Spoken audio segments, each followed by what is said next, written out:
Ito ay mga order ni Sir na taga Metro Manila at ito'y pinadeliver ko na sa kanya sa GNT Express para makaabot doon sa kanyang lugar.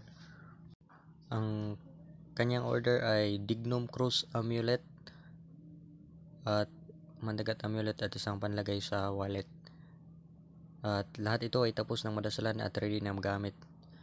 Ito ay nagagamit bilang pangkalatang proteksyon sa lahat ng klaseng malalang aksidente na maaaring ikamatay, proteksyon sa baril, patalim sa panahon ng may maminsala, at proteksyon din sa kulam, barang, sumpa, usog, bati, tigalpo, palipad hangin at iba pang mga espiritual na atake, proteksyon din sa mga bad spirits, aswang, demonyo at iba pang nilalang na hindi nakikita ng ordinaryong mata ng tao. Nagtatalay rin ito ng mga pasumpalik sa mga masamang mahika. Pwede lang ito dalhin sa kahit saan mga lugar.